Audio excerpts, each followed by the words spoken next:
எல்லாருக்கும் நமஸ்காரம். எல்லாருக்கும் நமஸ்காரம். இன்னைக்கு வந்து திருக்கோளூர் பெண் பிள்ளை ரகசியம் 60வது பிரவச்சனம். 60வது பிரவச்சனத்தை சொல்கிறேன், கேட்டுக்கோ. அவன் என்ன சொல்கிறார்? அவன் போனான் என்றேனோ மாருதி ஆண்டான் போலே அப்படின்னு சொல்கிறான். இந்த மாருதி ஆண்டான் யாருன்னா, இது ராமானுஜரோட கதையை தான் சொல்கிறா. அவர் ராமானுஜர்னு தெரியல, தெரியாமலே ராமானுஜரோட கதையை ராமானுஜர்கிட்ட சொல்லிட்டு இருக்கா. அவர் தான் ராமானுஜர்ன்றது அவளுக்கு தெரியல, சொல்லாமல் சொல்கிறா. அவன் போனான் என்றேனோ மாருதி ஆண்டான் போலே. மாருதி ஆண்டான்றது ராமானுஜரோட சிஷ்யன். ராமானுஜர் என்ன பண்றாரு? ஸ்ரீரங்கத்தில் இருக்கார். ஸ்ரீரங்கத்தில் இருக்கும்போது இப்போ இந்த கதையை சொல்கிறேன், இந்த நேரத்தில் சொன்னாதான். அந்த அந்த ஸ்ரீரங்கத்தில் அவர் இருந்தப்ப என்ன பண்றார்? அந்த சிதம்பரத்தில் வந்து சைவத்தை ரொம்ப பாராட்டுற ஒரு இவா இருந்தான், ஒரு ராஜா இருந்தான். அவன் பேர் வந்து கிருமிகண்ட சோழன் பேர். அந்த சோழன் என்ன பண்ணுறான்? அப்படி இருக்கும்போது அந்த இவன் என்ன பண்ணிக்கிறான்? அந்த சோழராஜாவோட மந்திரி இந்த ராமானுஜர் தான் அங்கே வைஷ்ணவத்தை ஸ்ரீரங்கத்தில் பெரிய இதுவாக பண்ணிட்டு இருக்காரு. இந்த ராமானுஜரை ஒழிச்சிட்டிங்கன்னா, ராமானுஜரை கொண்டுட்டிங்கன்னா உங்களுக்கு இது சரியாயிடும் அப்படின்னு மெதுவாக ஏற்றி விட்டுறான். அவன் பேர் நாலோலன்னு பேர். அவன் பண்ணி விட்டுறான். அவன் பண்ணி விட்டவுடனே என்ன பண்ணுறாரு இவர் ராஜா வந்து, அப்படின்னா பண்ணிடலாமே. அவன் வந்து சைவப்பிரியன். சைவப்பிரியன்றது சைவன்றது இல்லை, சைவன்றதை விட அவனுக்கு வந்து சைவத்தை வந்து வெறி கொண்டு அலையிறான். அந்த வெறி இருக்கக்கூடாது இல்லையா?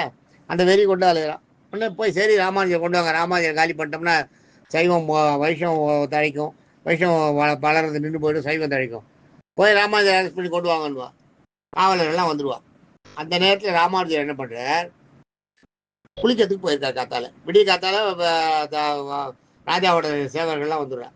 வந்து ராமானுஜரை கூப்பிட்டு வர சொன்ன, அரெஸ்ட் பண்ணி ராஜா ஆக்சுவலாக சொன்னான் அப்படின்னு கூப்பிடுவா. கூப்பிடும்போது குரத்தாழ்வார் பார்ப்பார். குரத்தாழ்வார் தான் அங்கே இருப்பார். குரத்தாழ்வார் இருப்பார், பெரிய நம்பி இருப்பார், அத்துழாயின்னு பெரிய நம்பியோட பொண்ணு அவள் இருப்பாள். அவள் 3 பேரும் போகிறான். அவள் 3 பேரும் தான் இருக்கா. இதை பார்த்தோன்னே குரத்தாழ்வார் என்ன பண்ணுவார்? நான் தான் ராமானுஜர், என்ன பண்ணுன்னு கேட்பார். உடனே நீ வா போகலான்னு. ராமானுஜர் அவன் அதுக்கு முன்னாடி பார்த்தது இல்லை இல்லையா? அதனால சரி கூரத்தாழ்வார் தான் ராமானுஜர் நினச்சிட்டு கூரத்தாழ்வாரை கூட்டின்னு போவார். கூரத்தாழ்வாரை கூட்டின்னு போகும்போது கூரத்தாழ்வாரோட சிஷியனை பெரிய நம்பி வேஷம் போட்டு போவார். அத்துழையும் அவரோட பொண்ணு அவளும் கூட போவாள். 3 பேரும் போவாள். போகும்போது கூரத்தாழ்வார் என்ன பண்ணுவார்? ரகசியமாக செய்தி அனுப்பிச்சுடுவார். ராமானுஜர் வந்து நீங்கள் குளிச்சுட்டு இங்கே வர வேண்டாம், நேராக அப்படியே நீங்கள் வேற எங்கேயாவது போயிடுங்கோ, இந்த தேசத்தை விட்டு, இந்த சோழ ராஜ்யத்தை விட்டு அங்கே போயிடுங்கோ, இல்லாட்டா இவன் ராஜா உங்களை கொல்றதுக்கு வந்திருக்கான்ற விஷயத்த சொல்லி அனுப்பிச்சுடுறார். இது அவர் காதில் விழுது. ராமானுஜர்கிட்ட சொல்கிறா. போய் சொன்னோடனே ராமானுஜர் அங்கேருந்து அப்படியே கிளம்பிடுறாரு. அதான் திருமணம் கூட எடுத்துக்காமல் வந்தாருன்னு சொன்னேன் பார்த்தீங்களா, மேல்கோட்டைக்கு வந்தாருன்னு. அங்கேருந்து அப்படியே இந்த நாட்டை தாண்டது ராவா தாண்டிடுறாரு. இவரை இங்கே ஸ்ரீரங்கத்தில் அரெஸ்ட் பண்ணி இவரை சிதம்பரம் கொண்டு போகிறதுக்குள்ளே அவர் எங்கேயோ போயிடுறாரு. அவர் வெளியில் போனோடனே, அங்கே போனோடனே ராஜா வந்து கேட்பான், நீ இதுதான் ராமானுஜர்னு. ராமானுஜர் நான் இல்லை, ராமானுஜரோட சிஷியன்னா. அவர் இத்தனை நேரம் உன் நாட்டை விட்டே தாண்டி போயிருப்பார், உன்னால் ஒன்றும் பண்ண முடியாது, நீ ஏன் ராமானுஜர் தேடுற? ராமானுஜர்லாம் கிடைக்க மாட்டாரு. அப்போதான் ஷாக் ஆகும். இந்த நாலோலனும் மிரளுவான். கூரத்தாழ்வார் அப்போ ராமானுஜரை விட்டுட்டோமா, நம்ம கோட்டை விட்டோமே, அடடா இதுக்கு காரணம் இந்த கூரத்தாழ்வார் தானே அப்படின்ட்டு வெறுப்பாடுன்னே கூரத்தாழ்வார் பெரிய நம்பி கூட போயிருப்பார். அந்த பொண்ணை விட்டு பரவாயில்ல, ஆனால் இந்த இவளை வந்து இந்த பெரிய நம்பிகளை கண்ணை குத்திடு அப்படின்வார். பெரிய நம்பிகளை கண்ணை குத்திடுவா ஈட்டியால். இந்த கூரத்தாழ்வார் இவன் தானே இப்போ ராமானுஜர் மாதிரி வேஷம் போட்டு வந்தான், இவன் கண்ணையும் குத்துன்னுவார். அவர் கண்ணை குத்தும்போது இவன் கூரத்தாழ்வார் தடுத்து நிறுத்துவார். நீ என்ன என் கண்ணை குத்துறது? நான் எங்கள் ஆச்சாரம் நினச்சிட்டு நானே என் கண்ணை எடுத்துட்டு அந்த ராஜா உட்காந்துருக்க இடத்த பார்த்துப்பார். ஒரு கண்ணை பிடிங்க அவன் மேலே அடிப்பார். அடிச்ச உடனே என்ன என் மேலே அடிக்கிறான்னு, இது நான் உன்னை அடையாளம் வச்சுக்கிறேன், உன்னை அடையாளம் பார்த்துட்டு சொல்கிறேன் இருன்ட்டு இன்னொரு கண்ணையும் பிடிங்கி இன்னொரு கண்ணையும் அவன் மேலேயே அடிப்பார். இன்னொரு கண்ணை பிடுங்கும்போது அவன் எங்கே இருக்கான்னு பார்த்துப்பார். பார்த்துட்டு அந்த இடத்துக்கு நேராக தோராயமாக அடிப்பார். அதுவும் அவன் காலுக்கு போய் விழும். விழுந்த உடனே அவன் வந்து மிரண்டு போயிடுவான். இப்படி கூட வைஷ்ணவத்தில் வெறி இருக்க பக்தி இருக்கா, இவாளெலாம் இருக்காளா அப்படின்னு அவன் வந்து அரண்டு போயிடுவான். இது நடந்த உடனே இதுக்குள்ளே ராமானுஜர் இங்கே வந்துடுவார். கூரத்தாழ்வாரோட 2 கண்ணும் போயிடும், பெரிய நம்பி 2 கண்ணும் போயிடும். பெரிய நம்பி அப்படியே வரும்போது வழியில் அவர் வந்து வயசானவர், அவரோட காலம் முடிஞ்சு போயிடும். அங்கேயே செத்து போயிடுவார். ஸ்ரீரங்கத்துக்கு அவரை திருப்பி அனுப்பி வந்துடுவா. 3 பேரும் அவள் பொண்ணுன்றதால வத்துவாயை விட்டுருவா. அவன் வந்து அப்பாவை கூப்பிட்டு குருத்தாழ்வையும் கொண்டு வந்துடுவான். குருத்தாழ்வார் அங்கேருந்து இனிமேல் இந்த நாட்டில் இருக்கக்கூடாது, சோழ ராஜ்யத்தில் இருந்தோம்னா நம்மளை காலி பண்ணுவான்ட்டு என்ன பண்ணுறாரு, திருமாலிருஞ்சோலை பாண்டிய நாட்டுக்கு போயிடுறான் மதுரைக்கு. மதுரைக்கு போய் அங்கே குருத்தாழ்வார் அங்கே இருந்துட்டு இருக்காரு. 12 வருஷம் ஆயிடுச்சு ராமானுஜர் இங்கேருந்து போய். ராமானுஜர் இங்கேருந்து போனவர் தான் அங்கே செல்லப்பிள்ளை கோயிலை கட்டி எல்லாம் பண்ணி அந்த ஒரு பெரிய ஏரி இருக்குது ராமானுஜர் ஏரின்னு, அந்த ஏரியை வெட்டாராம். முதல்ல தண்ணி தேவைன்றது அந்த காலத்தில் அதான் ராமானுஜர் வந்து ரெவல்யூஷனிஸ்ட். அந்த ஊர் ஜனங்களுக்கு என்ன தேவைன்றதை பார்த்து முதல்ல தண்ணி தேவை. தண்ணி இருந்தால் தான் பயிர் செலவு தான் நடக்கும். பயிர் செலவுலாம் எல்லாம் ரொம்ப மோசமாக வறண்டு போய் கிடந்தோம் அந்த ஊர். அந்த ஊரை செழுமையாக்கிறதுக்காக அந்த ஏரியை வெட்டினாராம். ஊர் ஜனங்கள் எல்லாம் சேர்த்து ஏரி இன்னைக்கு போய் கூட போய் பாருங்க, ராமானுஜர் வெட்ட ஏரி நம்பவே முடியாது. ஒரு ராமானுஜர் ஒரு ஆள் முயற்சி பண்ணி இவ்வளோ பெரிய ஏரியை வெட்டிருக்காரா நீங்கள் நம்பவே முடியாது. ஏரின்னா பிரம்மாண்டமான ஏரி, அது ஏரியா கடல் அண்ணி தெரியாது அந்த மாதிரி இருக்கும். இந்த மாதிரி ஏரி, அந்த ஏரியை வெட்டுறாருங்க ராமானுஜர். வெட்டிட்டு அந்த அங்கே போய் இருக்கார். அங்கதான் எல்லாம் அந்த ஊர் ஜனங்களை எல்லாம் இது பண்ணி ஊர் ஜனங்கள்லாம் ரொம்ப இதுவாகிடுது. வந்தோடனே ராமானுஜர் வந்து அப்போ என்ன பண்ணுவார், நாளாயிடுது.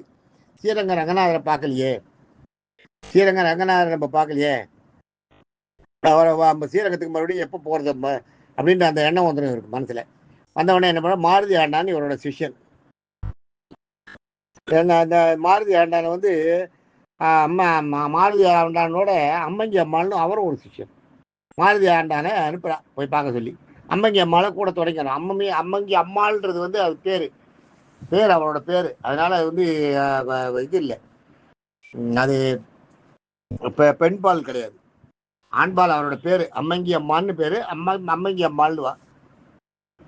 அந்த அம்மா அவரும் கூட போகிறார். 2 பேரும் போய் பார்க்குறா. அம்மங்கி அம்மாளும் மாருதி ஆண்டானும் போய் அங்கே போய் பார்க்குறா. அங்கே போய் பார்க்கும்போது தான் இவளுக்கு தெரியாது எல்லாம். இவாளை எல்லாம் அரெஸ்ட் பண்ணி அவளை கூட்டின்னு போயிட்டா. கூட்டின்னு போய் இது மாதிரி பண்ணா. இது மாதிரி பண்ணப்போ அத்துழை மட்டும் பொம்மநாட்டின்னு விட்டுட்டான். பெரிய நம்பிகளை கண்ணை குத்திட்டான். கூரத்தலைவரை கண்ணை கேட்டால் கூரத்தலைவரை கண்ணை பிடிங்கியே போட்டார். அவரே பிடிங்க அவங்க கண்ணில் போட்டார் அப்படின்ற விஷயத்தெல்லாம் சொல்லுவோம். அந்த கிருமி கண்ட சோழன் வந்து அவனும் வந்து என்ன பண்ணிடுறான், அவனுக்கு கழுத்தில் கட்டி வந்து அந்த புலவன்னுவா, ராஜ புலவன்னுவா. அந்த காலத்தில் கேன்சர் தான், இப்போ கேன்சர்ன்றத அந்த காலத்தில் ராஜ புலவன்னுவா. அந்த புலவை வந்து என்ன பழிக்க மாட்டான், அந்த ராஜ புலவன் முதுகில் வரும். அந்த புலவை வந்து அவன் செத்து போயிடான். இது விஷயம் அங்கே ஸ்ரீரங்கத்தில் நடந்து மாருதி ஆண்டான் போன உடனே அதை கேட்டுட்டு வந்து சொல்கிறான். இங்கே அதையெல்லாம் தெரிஞ்சுட்டு வந்து இங்கே வந்து இவர்கிட்ட சொல்கிறான் ராமானுஜர்கிட்ட. ராமானுஜர்கிட்ட சொன்ன உடனே தான் ராமானுஜருக்கு வந்து முதல்ல துக்கமாக இருக்குது. முதல்ல அந்த அவன் செத்து போயிட்டான் உடனே அதுக்காக வருத்தப்படுறார். அவன் செத்து போயிட்டானே, கேள்வி கண்ட சோழன் செத்து போயிடுறான். குரத்தாழ்வாருக்கு கண்ணை குத்திட்டா, பெரிய நம்பிகளுக்கு காலமாயிட்டாருன்றதெல்லாம் அவரால் தாங்கவே முடியல. உடனே நான் ஸ்ரீரங்கத்துக்கு போகணும். இப்போ இல்லை, இன்னொன்னையும் சொல்கிறார் அந்த மாருதி ஆண்டான். அந்த கிருமி கண்ட சோழனோட புள்ள ஒருத்தன் இருக்கான், அவன் சிறந்த வைஷ்ணவ பக்தர். அப்பா இது மாதிரி பண்ணதுனால தான் அப்பாவுக்கு இது மாதிரி புலவை வந்து செத்து போயிட்டா அப்படின்றத அவன் உறுதியாக நம்புறான். அவன் உங்களை பார்த்து மன்னிப்பு கேட்கணும்னு தேடிட்டு இருக்கான் உங்களை அப்படின்னு சொல்லுவேன். சொன்ன உடனே ராமானுஜருக்கு வந்து சரி, நம்ம இனிமேல் இது போகிறதுக்கு சரியான நேரம் தான், இப்போ நம்ம போகலாம், இதுக்கு போகலாம், ஸ்ரீரங்கம் போகலான்ட்டு வருவார் கிளம்பி. ராமானுஜர் கிளம்பி ஸ்ரீரங்கத்துக்கு வரார். ஸ்ரீரங்கத்துக்கு வந்து எல்லாத்தையும் பார்க்குறார், இந்த நிலைமைகள் எல்லாம் பார்க்குறார் எப்படி இருக்குன்றதெல்லாம். அப்போ வடுக நம்பியும் கூட வரார். அப்போ வடுக நம்பி என்ன பண்ணுறாரு, அப்போ அவர் கிளம்பி வரும்போது ராமானுஜரை அனுப்பவே மாட்டான். அவன் அந்த மேல்கோட்டை பீப்புளெலாம் திருக்குளத்தாருவா, அவளை எல்லாம் ஹரிஜன் பீப்புளை எல்லாம் கோயிலுக்குள்ளே கொண்டு போனவர் ராமானுஜர் தான். அப்போ அங்கே தான் முதல்ல ஆரம்பித்தார். மேல்கோட்டையில் தான் அவளோட சேரியில் தான் இவர் படுத்திருந்தார். போன அன்றைக்கி சேரியில் தான் கீழே பெருமாள் இருந்தார். அங்கேருந்து தான் அவள் இடத்துல அந்த சேரியில் தான் இன்றைக்கி அந்த சேரியில் தான் கோயில் இருக்குது. ஆனால் அது சேரியாக இல்லை. இப்போ அந்த சேரியில் தான் எடுத்துருக்கேன். அந்த சேரியில் அந்த இடத்தையே கோயிலை கட்டியிருக்கேன். அதுதான் மேல்கோட்டை கோவில். மேல்கோட்டை கோயில் இருக்குது. வாசலில் வந்து பச்சை கல்யாணி குளம்னு ஒன்று இருக்கும், ராமானுஜர் வெட்ட குளம் அது, அந்த கோயிலுக்கு வரவாளுக்காக. அதே மாதிரி பக்கத்துலேயே நரசிம்மர் சன்னதி ஒன்று சின்னதாக ஒரு மலை இருக்கும், அந்த மலை மேலே நரசிம்மர் சன்னதி. எல்லாமே ராமானுஜர் பண்ணது தான். பண்ணிட்டு தான் உற்சவருக்கு தேடுறார். உற்சவருக்கு தேடும்போது ராமப்பிரியன் எங்கே இருக்காருன்னு பெருமாள் சொல்கிறார். டெல்லி பாதுஷாகிட்ட போய் வாங்கிட்டு வரேன். அந்த கதையெல்லாம் நம்ம முன்னாடி பார்த்தோம். ஆக ராமானுஜர் வந்து அங்கே போய் அந்த 12 வருஷம் இருந்து வைஷ்ணவத்தை அங்கே பரப்பலன்னா இன்றைக்கி கர்நாடகாவில் வைஷ்ணவம் இல்லை. கர்நாடகாவில் வைஷ்ணவத்துக்கு வந்து வேறு விதை விதைச்சி அதை வேறு ஒன்று வச்சது வந்து இப்போ ராமானுஜர் தான். இன்றைக்கி கன்னடக்காரெல்லாம் எவ்வளோ பேர் இருக்கா. கன்னடிகாசில் வந்து நிறைய பேர் இருக்கா வைஷ்ணவ பக்தர்கள். அந்த வைஷ்ணவத்தை உருவாக்கினது ராமானுஜர் தான். அங்கே மைசூர் ஐயங்கார்னு இன்றைக்கும் ஒரு பாகம் இருக்குது. மைசூரில் வந்து இப்போ இருக்க வந்து மைசூர் ஐயங்கார்னு ஒரு குரூப்பே இருக்குது. எங்கள் இதில் பொண்ணு கொடுத்து பொண்ணு வாங்குறது அதெல்லாம் உண்டு அவங்கக்கிட்ட. அந்த மாதிரி எல்லாம் ராமானுஜருடைய சேவை வந்து அப்படி இருந்தது. அதை சொல்கிறார். அப்போ மாருதி அண்ணன் அனுப்பிச்சார் இல்லையா, அப்போ மாருதி அண்ணன் வந்து சொல்கிறார், அந்த ராஜா என்ன ஆனான்னு கேட்குறார். இவர் கேட்குறார் ராமானுஜர் மாருதி அண்ணன்கிட்ட. அந்த என்ன இப்போ தண்டிக்கணும்னு ஒரு ராஜா அலைஞ்சானே, அவன் என்ன ஆனாங்க, அவன் போனான் என்றேனோ மாருதி ஆண்டான் போலேன்னு அப்போ தான் அவன் சொல்கிறான். மாருதி ஆண்டாலும் அம்மைக்கு அம்மாளும் 2 பேரும் சேர்ந்து சொல்கிறான், அவன் போனான் என்றேனோ, அவன் போயிட்டான், அவன் செத்து போயிட்டான்றதுக்கு அவன் போயிட்டான்றான். அவன் போனான் என்றேனோ மாருதி ஆண்டான் போல. மாருதி ஆண்டான் வந்து சொன்னார், அது மாதிரி நான் ஏதாவது சொன்னேனான்னு சொல்கிறா. இவன் திருக்கோளூர் பெண் பிள்ளை ராமானுஜர்கிட்ட சொல்கிறேன். மாருதி ஆண்டான் அனுப்பிச்சது ராமானுஜர் தான், ராமானுஜர் தான் வந்து அவன் சொல்கிறான். அது திருப்பியும் அந்த வார்த்தையை திருக்கோளூர் பெண் பிள்ளை வாயில் அவன் கேட்குறாரு. இவர் கேட்கும்போது இவருக்கு வந்து ஆகா, நம்ம கதையெல்லாம் இவர் தெரிஞ்சு வச்சுருக்கா, இந்த கதையெல்லாம் தெரிஞ்சு வச்சுருக்கா. திருக்கோளூரில் இருந்துட்டு ஒரு சாதாரண மோர் விற்கிற பொண்ணு, மோர் விற்கிற ஒரு லேடி, எவ்வளோ தலைந்து மாருதி ஆண்டான் கதையெல்லாம் சொல்கிறான். நம்மளோட சிஷ்யன் மாருதி ஆண்டான் அவன் இது பண்ணதெல்லாம் சொல்கிறான். இந்த மாதிரி வந்து ஒரு இது பண்ண முடியுமா அப்படின்றது. அப்புறம் கூரத்தாழ்வாரை வந்து இவர் போய் பார்க்குறார். பார்த்துட்டு அவர் கண்ணை கொடுக்குறார். கண்ணை கொடுத்த உடனே கூரத்தாழ்வார் வந்து ராமானுஜரோட 6 வயசு பெரியவர். அவர் சீக்கிரம் போயிடுறாரு. கூரத்தாழ்வாருக்கு வந்து காலம் முடிஞ்சிடுது. ஸ்ரீரங்கத்தில் கூரத்தாழ்வார் காலம் முடிஞ்ச உடனே ராமானுஜர் நீ இல்லாத நான் எப்படி இருப்பேன்னு அழறார். ஓர் அழறார். அழும்போது கூரத்தாழ்வார் சொல்லுவார், பாருங்க, நீங்கள் எங்கேயாலும் போகிறீங்கன்னா உங்களுக்கு வந்து போய் முன்னாடி ஏற்பாடு பண்ண வேண்டியது ஏன் வேலை? நீங்கள் வைகுண்டத்துக்கு வர போகிறீங்க இல்லையா, நீங்கள் வைகுண்டத்துக்கு வரும்போது அங்கே யார் உங்களுக்கு எல்லாம் ஏற்பாடு பண்ணுவான்? யாரும் இல்லை. உங்களுக்கு சிஷ்யர்கள்லாம் யாரும் இல்லை. நான் போனால் தான் அதை பண்ண முடியும். அதுக்காக தான் நான் போகிறேன் அப்படின்னு சொல்லிகிட்டே போவார். சொல்லிகிட்டே காலமாயிடுவார். இவர் கூரத்தாழ்வார் காலமான இது வடுக நம்பி அப்படிதான். உங்களுக்கு அங்கே போய் இப்போ எல்லாம் இப்போ சர்வீஸ் பண்ணுறதுக்கெல்லாம் யாரும் இருக்கா? யாரும் இல்லை. அதனால தான் நான் முன்னாடி போகிறேன் அப்படின்ட்டு வடுக நம்பி சாகும்போது அந்த தான் சொல்லிட்டு போயிடுறார். ஆக இந்த அவன் போனான் என்றேனோ மாருதி ஆண்டான் போல அப்படின்னு இவன் சொன்னது வந்து மாருதி ஆண்டான் இந்த சிஷ்யனையும் அம்மைங்க அம்மாள் 2 பேரும் ஸ்ரீரங்கம் போய் பார்த்துட்டு வந்தது சொல்கிறான். மைசூரில் இருந்தப்போ ஸ்ரீரங்கத்தில் போய் என்ன நடக்குது தெரிஞ்சு வந்து சொல்லுங்கன்னு அனுப்புவார் 2 பேரை.